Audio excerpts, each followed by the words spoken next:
I used to work in this inner city pub in Birmingham. You know the pub in Peaky Blinders, with all the frosted glass and brass fixtures on the inside? Almost exactly like that one. The regulars were top blokes, and being behind the bar, there was a great crack sometimes, so all in all, I'd definitely say it was one of the better jobs I had during those wilderness years of my teens and early 20s. But that being said, there was an accident that happened fairly early in my employment there that actually made me want to hand my notice in. I'd only been working there about a week when this happened, so I was still in the process of getting to know all the regulars, learning about the weekend crowd, what football matches not to put on TVs, that sort of thing. I worked a Saturday day shift since that'd be a little easier on me than throwing me in at the deep end for a Saturday night shift. Me and the general manager did a little bit of on-the-job training with the cask ales in the cellar. We served a few pints, had a bit of chit-chat, then that was me off for home for the day. I was next due in the following morning, and I was knackered after a long day, so I hit the hay fairly early back at my place, then get up bright and early at 10 a.m. I'm 21, remember, and I'm ready to open up the pub again. The second I walk in, there's a note on the bar top, a note that went a little something like this. "Morning, mate. There's a few glasses to put through after last night, so sorry about that. Try and pop down to Asda before opening up too, we're running low on bin bags. Oh, and Pete's barred for fighting, so if he comes in, don't serve him. All the best. Give me a ring if you need anything. Kesh." As soon as I saw the name Pete, my heart rate picked up by about threefold. If it was the same Pete that I was hoping it wasn't, then what they were asking me to do was a wee bit above my pay grade. I gave the manager a ring, praying that he didn't mean Pete with the gray hair, and there was some other much more timid and shorter Pete and not the one as I was thinking of. But then to my absolute horror, the manager tells me, yes, he does mean Pete with the gray hair, and there was a good chance that he was going to come in to try and talk himself out of being barred.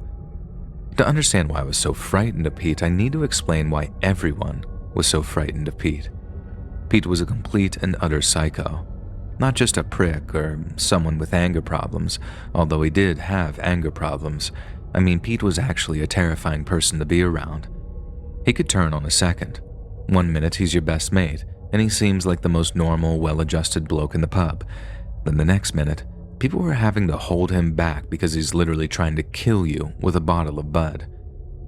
From what I heard, the only reason he'd survived his current stretch of not being barred was by staying sober during his visits. He'd have an orange juice if he popped in at lunch, a lime and soda after work. Then if he really wanted to push the boat out, he'd have a bottle of Caliber during the footy, which was the horrible non-alcoholic beer that I'm not sure even exists anymore. Apparently, he'd fallen off the wagon on that Saturday night and gotten into a massive fight with a group of the weekend regulars who come for the karaoke. They wanted him barred, and since they put a fair amount of cash behind the bar, we didn't have much choice but to comply. Now, I'm guessing at this point, Pete just seems like your average prick. Good riddance and all that. But once you know why Pete was the way he was, it took on this horribly sinister kind of vibe, you know? You see, when Pete was still in primary school, he'd been sitting in the living room, watching something on TV with his mom, when his dad had walked into the room with a hammer. Then, right in full view of little Pete, Pete's dad walked over to his mom and then bashed her over the head. Pete tried to stop his mom's own murder at the hands of his own father, and for the rest of his life, he has a nasty scar running along his jawline from where his dad had smashed him in the face with the hammer. Somehow, Pete got out of the house and ran to a neighbor's before his dad could finish him off, and that's where he stayed until some relatives came to collect him to give him the bad news. Mommy was in heaven, and Daddy was going to live somewhere else for a very long time. And that's how Pete grew up, not knowing exactly why such a terrible, awful thing could have happened because his dad refused to speak to anyone about it, and from what I could gather, was still in prison. For years and years, Pete's dad didn't say a word to anyone. He didn't enter a plea at his court date, and we know this because it was a huge story at the time, and a lot of the regulars knew all about poor Pete and why he was so messed up in the head. And that's why he got so much sympathy, and probably why he thought that he could talk himself out of being barred. It was repeated learned behavior. He knew everyone felt sorry for him because how couldn't you be? And so that was the situation. Pete was probably going to come in to get a pint off me, and I was going to have to tell him no. He walked in about an hour after opening with only one other person in the pub aside from myself, and because of the way the doors were set up, I didn't see him until he was basically right up in my face. He had this big smile on his face, not a sinister one though. It was like he was trying to come across as friendly and non-threatening as possible. Then, in a similarly sunny-sounding voice, he asked me if the manager was around.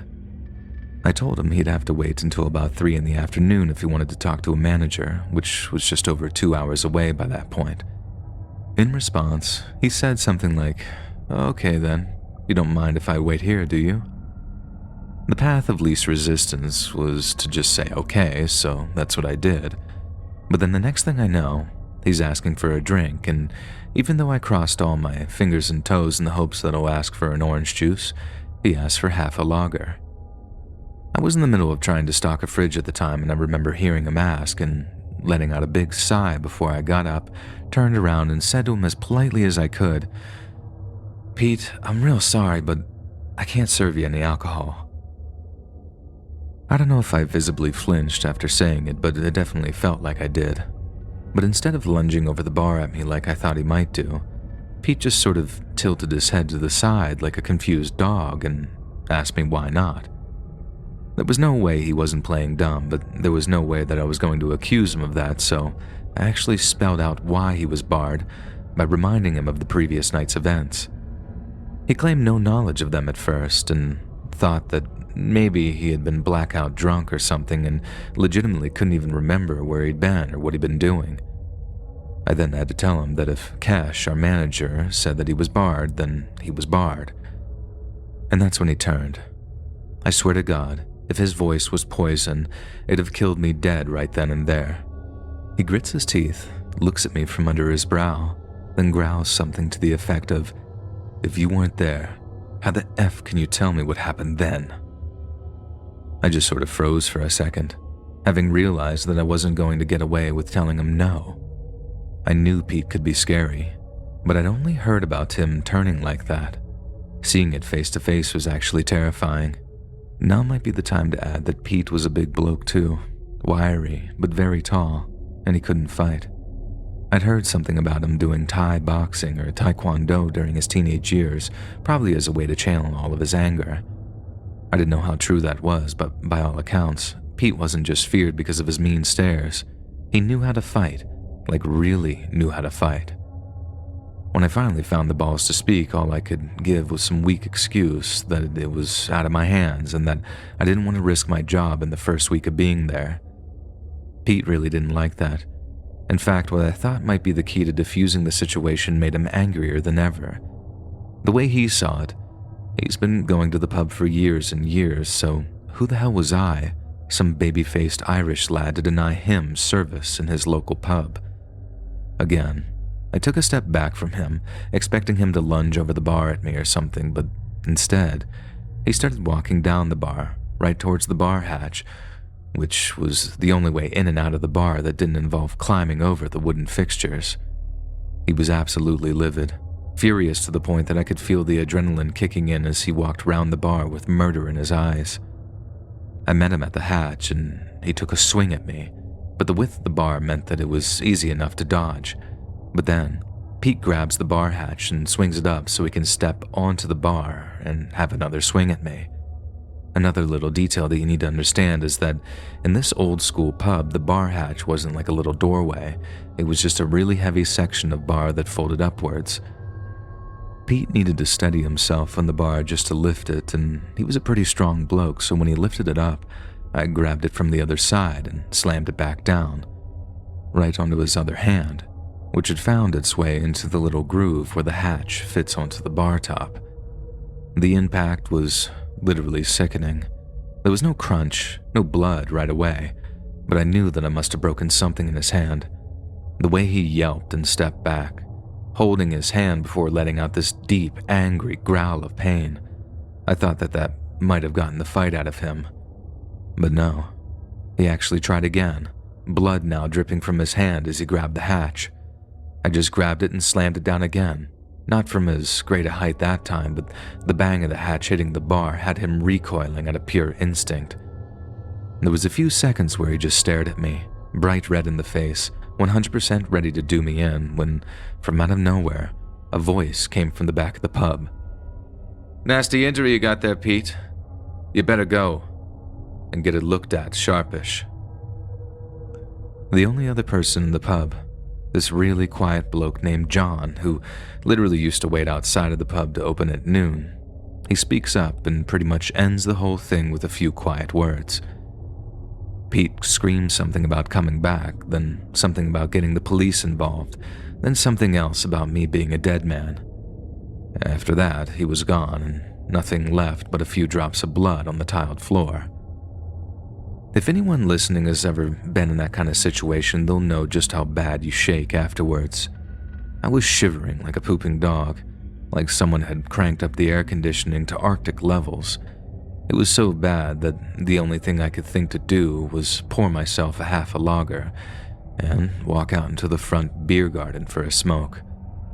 I knew the manager wouldn't be too happy about that, but I also knew that it was very exceptional circumstances, and since we were entitled to one staff drink per shift, it wasn't me stealing drink or anything like that, just having it about 7 hours earlier than I could have otherwise. I also now realize that I've written about 4 bloody pages of A4, so I'll try and cap things off as swiftly as I can.